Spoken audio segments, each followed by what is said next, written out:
Bueno, buenas tardes a todos. Muchísimas gracias por asistir. Tenemos el gusto de contar con la visita del presidente del Consejo General de Colegios Oficiales de Médicos de España, el doctor Tomás Cobo, que además de eso, que según él es anecdótico, aunque para nosotros es importante, es también anestesista y sigue ejerciendo su profesión en contra de lo que mucha gente piensa sobre estos cargos, ¿no? Así que él está a vuestra disposición para responder a todo lo que le preguntéis. Ha venido a la ciudad interesante por la situación sanitaria que le llevamos transmitiendo desde este colegio, pues desde que tomamos posesión, y ha venido a enterarse de primera mano y a tomar contacto con los profesionales y con autoridades para ver en qué se puede mejorar. Sin más, el protagonismo es de él. Bueno, ¿cómo ves la problemática de la sanidad en Melilla comparando la falta de médicos en España? Pues mira, he tenido la oportunidad de visitar esta mañana el Hospital Comarcal y estar con los jefes de servicio, y el problema de la demografía médica, no solo en España, sino en Europa, atraviesa por un momento crítico, pero es que en Melilla aún se agudiza más, ¿no? En Melilla y en Ceuta, las dos ciudades autónomas. Bueno, y lo que tenemos que generar es atractivo para que puedan venir médicos a estos entornos que ya están determinados como de difícil cobertura, ¿no? Y fíjate, si hay 3 quiebras en el Sistema Nacional de Salud para los médicos, también para otros profesionales sanitarios, pero para los médicos las 3 quiebras son, lo primera, la falta de estabilidad en el empleo, ¿no? La precariedad profesional. La segunda, la falta de tiempo para formación médica continuada. Y la tercera, pues el modelo retributivo que tenemos, que depende en grandísima parte de la atención médica continuada, de las guardias. Hombre, pues esas 3 quiebras, y es importante que dentro de todo el Sistema Nacional de Salud se arreglen, en Melilla en concreto y en Ceuta, pues esto se eleva a la máxima potencia, ¿no? Y en ese sentido lo que hay que generar es entornos atractivos para que pueda venir gente a trabajar aquí como médicos, pero también como el resto de profesionales sanitarios, ¿no? Como médicos fundamentalmente. Y la sensación que me han transmitido los jefes de servicio, que era con los que realmente tenía mucho interés, en concreto con el jefe de servicio de obstetricia y ginecología, con los anestesistas, con el jefe de servicio de anestesia y con el director, la sensación que me transmiten es, y así lo han expresado, ¿no? Como de abandono, de que no tienen la interlocución suficiente o lo que ellos pensarían como clínicos con el entorno de la administración.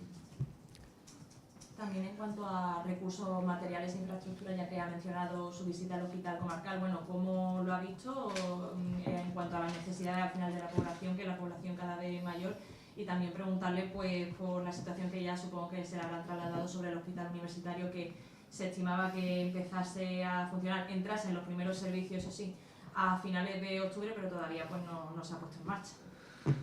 Pues he visto el hospital nuevo, el hospital universitario, lo he visto por fuera con muy buena pinta, pero una vez más, para que un hospital funcione van bien las infraestructuras, pero lo que hace falta son profesionales. Lo que veo es que hay que tener un diálogo con los profesionales, que son los que tienen que marcar las necesidades y los recursos para que aquello empiece a funcionar. Y para eso, una vez más, el imán para que venga gente tiene que ir por 2 líneas. Uno, por generar un entorno profesional atractivo en cuanto a la estabilidad, formación médica continuada y retribución.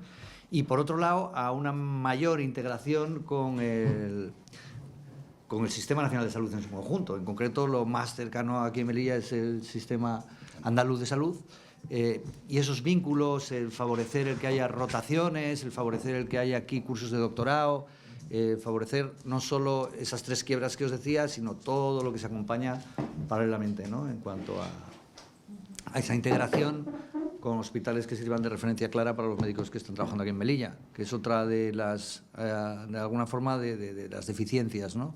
En no tener un hospital de referencia claro mediante un convenio que no solamente permita en lo asistencial la derivación de pacientes, sino también en lo formativo. Hablábamos esta mañana de la posibilidad de que los MIRES, en un momento determinado de su residencia, vinieran a Melilla y rotaran durante un tiempo en un hospital comarcal, que no todo se centralice en los grandes hospitales universitarios, ¿no? Bueno, todas esas medidas son las que hay que poner en marcha. Y en ese sentido, hablando esta mañana con el presidente, con Imbroda, hablábamos de que este año 2025 el Colegio de Médicos de Melilla va a cumplir 100 años, y con motivo de ese evento, pues hacer lo que ya hemos venido haciendo en otros parlamentos de otras comunidades autónomas, la presentación del Código de Deontología Médica, y en ese entorno hacer una sesión grande de atracción, pues posiblemente con la Real Academia de Medicina, con las universidades, para dar relieve a la importancia que esto sí que es importante decirlo, la importancia que ha tenido Melilla en la historia de la medicina, ¿no? A mí, por lo que me toca de anestesista, aquí se formó como médico militar Fidel Pagés, trabajó como médico militar y fue el que descubrió la anestesia epidural, que ha sido uno de los mayores hitos en lo que es la evolución de la cirugía, porque sin anestesia epidural gran parte de la cirugía hubiera sido impensable. Y por preguntar, en cuanto a mi primera parte, ¿qué le ha parecido las instalaciones y un poco los recursos materiales del Comarcal? Pues me ha parecido que están, se lo decía aquí al presidente, que están usados y bien usados. De ahí que haya una nueva infraestructura y que lo que haya que hacer es, cuanto antes, y de la mano de los profesionales, que son los que saben, no solamente vuelvo al mismo, son las puertas y los locales y los habitáculos, sino que son los profesionales. Hombre, pues cuanto antes se redirija la actividad asistencial a ese entorno mucho más moderno, pues mejor.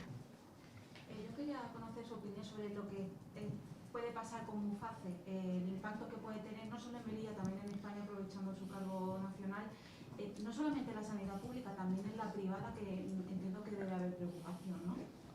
Sí, hacía el otro día una tribuna con una serie de reflexiones, pero hay que tener en cuenta que lo que ha sucedido aquí es que ha salido una licitación y han sido las aseguradoras las que no han ido a la licitación. Es decir, que la intención del Gobierno era seguir licitando en ese sentido. Estos mensajes también de que se quiere en un momento determinado aniquilar este modelo de mutualismo no es verdad, pues si fuera así no hubieran sacado una licitación. Es cierto que esa licitación se tiene que mejorar porque lo que se ve es que no es rentable para las aseguradoras al precio que ponen el que eso siga de esa manera. Bueno, vamos a esperar a una nueva licitación. Y entre medio, el Ministerio de Sanidad, yo creo que haciendo lo que tiene que hacer y siendo dirigente, lo que ha presentado es un informe de lo que supondría asumir en cada uno de los entornos asistenciales la carga si realmente no hay ninguna aseguradora que se presente a esa nueva licitación que aparentemente va a salir en brevísimo, ¿no? Bueno, pues esperemos. Yo creo que el modelo de mutualismo ha funcionado a lo largo de los últimos 50 años, que para sostener nuestro modelo universal, público y gratuito, eje y pilar de la justicia social y clave de la Europa del bienestar, para sostener ese modelo hace falta la colaboración del Sistema Nacional de Salud, pero también la colaboración de la privada, ¿no?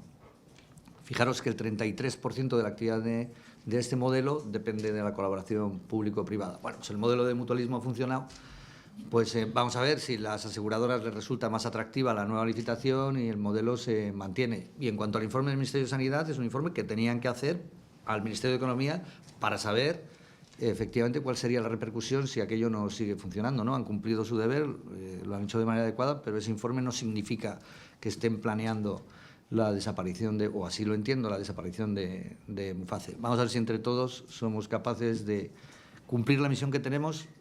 Claro, vuestra generación, permitidme que sois mucho más jóvenes, habéis nacido ya dentro de este modelo sanitario del que disfrutamos hoy en España, el universal, el público y el gratuito. Pero esto no ha sido así siempre.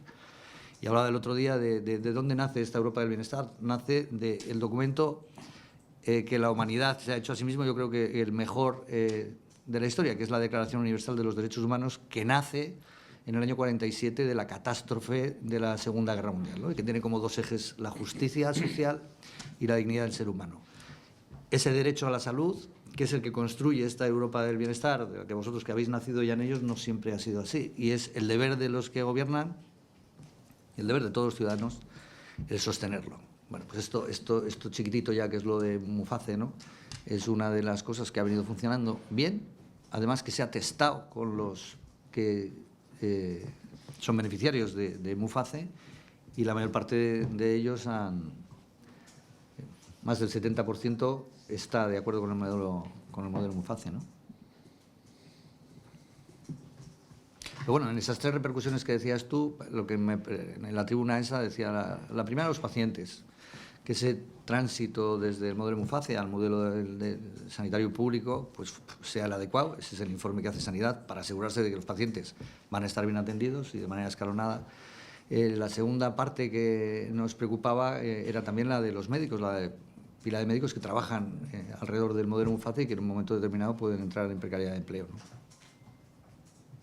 Y luego la tercera reflexión en ese sentido es que en esa colaboración público-privada este sistema de mutualismo ha funcionado bien y en todas las comunidades autónomas hay convenios con entidades privadas para agilizar, en un caso particular, el tema de listas de espera, ¿no? Todas las comunidades autónomas tienen conciertos con entidades privadas.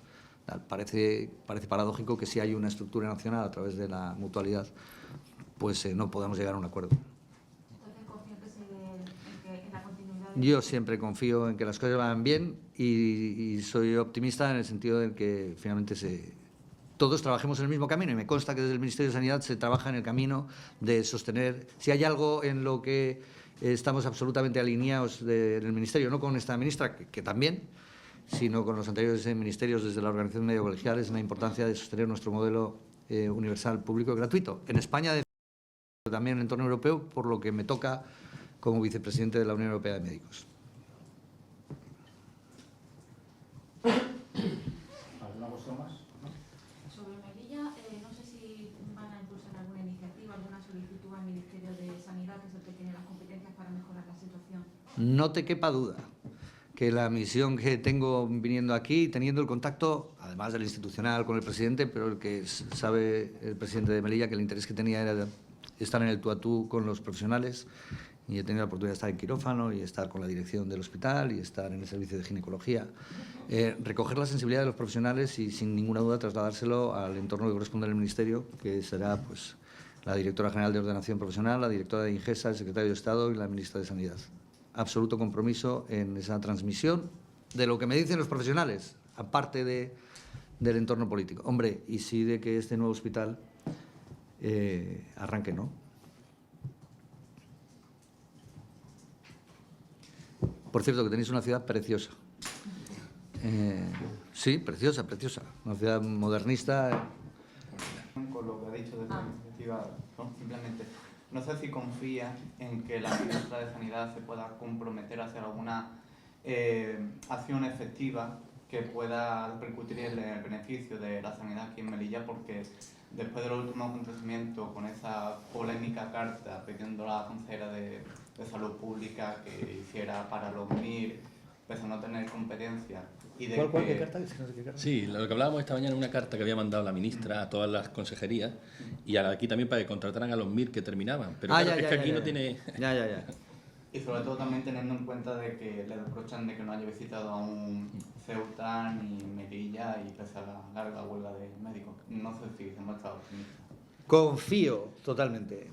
Mira, confío en que, y me consta, que la ministra tiene en su cabeza absolutamente el sostenimiento de nuestro modelo. Y en ese sostenimiento de nuestro modelo, pues las ciudades autónomas de Ceuta y Melilla cuentan. Y confío porque, bueno, podemos ser críticos con lo que seamos, pero la intención de diálogo de la ministra me consta porque en el tiempo que lleva, que yo creo que va a ser un año ahora, es la que más veces ha convocado consejos interterritoriales. Se han convocado 2 monográficas, una para la atención primaria exclusiva y otra para la cobertura vacacional en verano. Y sí soy optimista una vez más. En cuanto a lo de los MIRES, pues una vez lo que decía al principio cuando me preguntabais, ¿no? El tema de los MIRES, lo que tenemos que generar es atractivo y vínculos. Y eso sí está en manos de Ingesa, el establecer esos convenios, sus vínculos, en manos de Ingesa, en manos de los servicios autonómicos de salud, para establecer vínculos más directos que permitan una fluidez en la atención de pacientes que requieran una atención más elevada, ¿no? Más elevada en cuanto a procedimientos, ¿no? Pues lo que pasa en los hospitales comarcales, en ámbitos como el de la neurocirugía, la cirugía ya embrionaria, la cirugía cardiovascular, ¿no? Eso hay que fomentar el que suceda. Y luego en formación, pues que los MIRES roten y generen un entorno de conocimiento de lo que son los hospitales comarcales, en este caso el Hospital de Melilla. Pero es que da la sensación de que como que la teoría no tenemos muy clara, Ah, son claro. las promesas de todo lo que se va a hacer aquí en la ciudad, pero usted como profesional, ¿qué le diría a un melillense que se tiene que trasladar a Málaga para recibir tratamiento? O sea, ¿qué esperanza le podemos dar a la gente que al final es la situación que tiene? Que yo no soy político, que yo no mando. Ya. Como profesional lo que trataría de hacer es asegurar la máxima seguridad para que ese traslado que se haga de ese paciente sea de la mejor manera, de la manera más adecuada. Y lo que tenemos que tratar de buscar dentro de este Sistema Nacional de Salud y dentro de este modelo universal es la equidad. Pero claro, la equidad no es lo mismo aquel que vive pegado a un hospital universitario en Madrid que la equidad de uno que vive en Melilla o que viva en Líbana, comparado con la distancia que tiene con Valdecilla. Pero sí facilitar al máximo esa comunicación. Y lo dices muy bien, hay toneladas de tráilers y de papeles con ideas para sostener nuestro modelo. Toneladas. Lo que hay es una crisis de implementación, que es lo que tú marcas. Y en esa crisis de implementación es en lo que tenemos que trabajar. Y los que tienen que trabajar sobre todo son los que tienen el liderazgo, ¿no? El liderazgo lo tiene el gobierno de España. De ahí la importancia de esa cogobernanza que llaman dentro del Consejo Interterritorial, de ahí la importancia de que esas reuniones del Consejo Interterritorial sean ágiles, comprendiendo la dificultad de una ministra que tiene 14 consejeros del partido de la oposición, con la dificultad que eso genera para generar consensos, ¿no? Pero desde ahí lo que dices tú es lo importante es la visión de los profesionales, que la visión de los profesionales es conjunta, y la sensibilidad hacia profesionales como con los que he estado hablando, ¿no? Que hacen hasta 15 guardias al mes, entre localizadas y guardias de presencia física, con lo que eso significa de agotamiento y de sensación de abandono, que es lo que me han manifestado. No lo digo yo que se me ocurra la palabra. Si me han dicho algo, ¿con qué mensaje me llevo? De los clínicos, de los profesionales. Pues un poco de sensación de abandono. Y desde el punto de vista profesional, esta crisis de implementación, ¿qué consecuencias reales tienen para los pacientes? Porque nosotros muchas veces hemos acudido a las manifestaciones de los médicos y ahí mismamente nos encontrábamos a pacientes que decían que las listas de espera eran larguísimas, que tenían cáncer y no llegaban a la cita. Entonces, ¿en qué medida les puede estar afectando realmente? ¿A los pacientes? Sí. Mira, en las listas de espera que dices tú, ¿no? Que es como así, como lo más agudo, ¿no? Pero dentro de las listas de espera hay que diferenciar entre las listas de espera quirúrgicas, las listas de espera de las consultas de especialistas y la lista de espera para el primer diagnóstico, que esa es la clave y es la que no se tiene que permitir.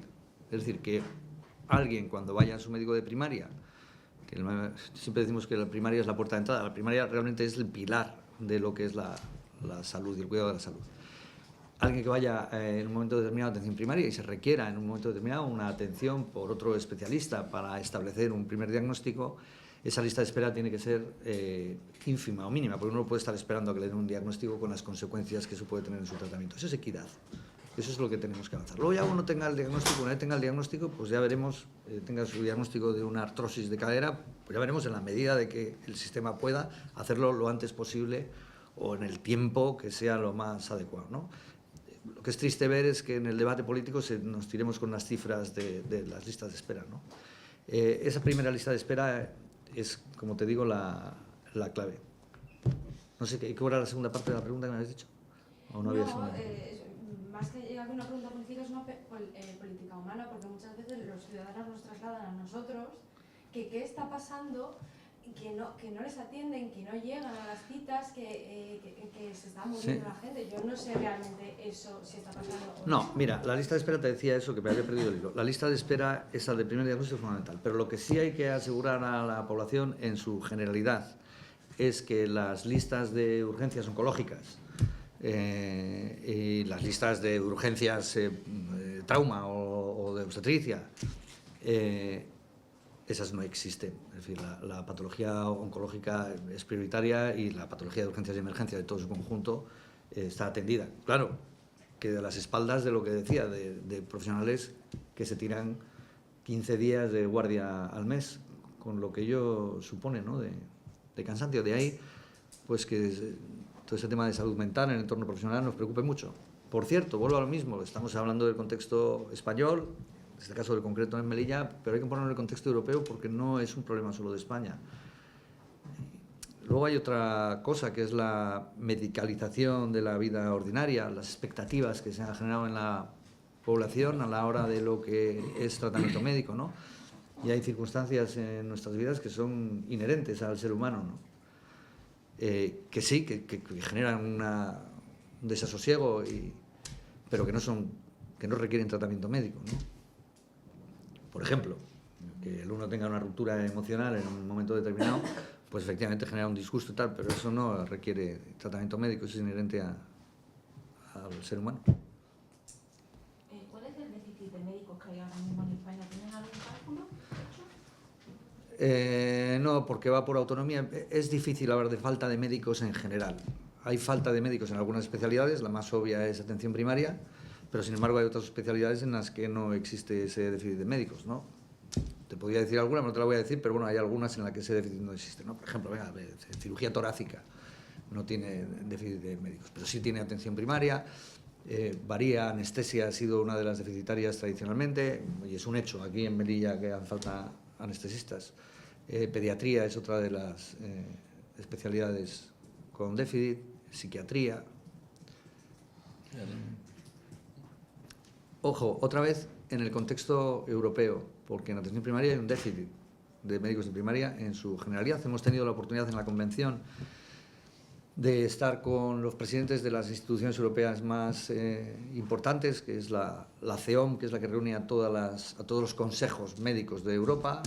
Vino su presidente, José Santos. Estuvimos con el presidente de los juniors, de la European Junior Doctors, que es un español, Álvaro Cenami, que reúne a todos los médicos jóvenes de Europa. Estuvimos con el presidente de la Federación Sindical Europea, hablando de retribuciones, de modelos retributivos, y estuvimos con el secretario general de la Unión Europea de Médicos Especialistas. Yo soy el vice, pero bueno, estuvo el secretario general. Es decir, las cuatro... Y bueno, estuvimos con la CPM, que es la Comisión Permanente de Médicos Europeos. Bueno, poniendo en contexto cuál es la situación, ¿no? Hay un documento muy bonito de los European Junior Doctors que se llama From Tradition to Transition, de la tradición a la transición, hablando un poco por un lado, de las oportunidades que supone la feminización de la profesión, que progresivamente está más feminizada, y hablando del tema de conciliación. Y cuando hablan de tradición a la transición, hablan precisamente de eso, ¿no? Ya no las guardias que nosotros hacíamos en la época, eran guardias de 72 horas, bueno, pues ya los profesionales no se ven en ese entorno. Además de, como decía, yo creo acertadamente la ministra, ¿no? Que lo que tenemos que buscar es la seguridad clínica, y a partir de un determinado de horas en un hospital, aun si no estás en trabajo efectivo, si lo estás aún más, genera un cansancio y un agotamiento que en algún momento puede poner en riesgo la salud, la seguridad clínica, ¿no? Esto parece paradójico que a los conductores, a los choferes de transportes y tal, les exijan con un tacógrafo no estar más de 12 horas conduciendo, 6 horas, tienen que descansar cada 2 horas, desde hace ya muchísimos años, y en ese sentido a profesiones como la médica, que tienen alta presión asistencial, en un momento determinado tampoco se nos dice, oiga, usted tiene que parar ahora para asegurar la seguridad, ¿no?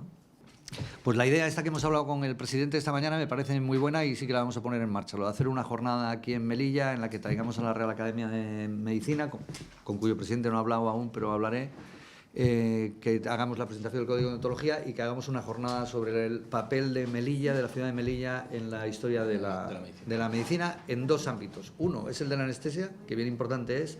Otro, el ámbito de la sanidad militar. Y el otro, importante, además este año que se ha aprobado ya la especialidad de urgencias y emergencias, aquí nace el transporte de urgencias y emergencias en la catástrofe de anual, ¿no? Sí. Fueron los primeros protocolos que se hicieron de evacuación de heridos y tal. Y eso será una cosa bonita si lo hacemos en el entorno de la Real Academia, con la historia de medicina, y aprovechar a ver si traemos a alguien más para hacer fluido el tráfico, que yo creo que es clave de los resis, de los mires que puedan venir y conocerlo.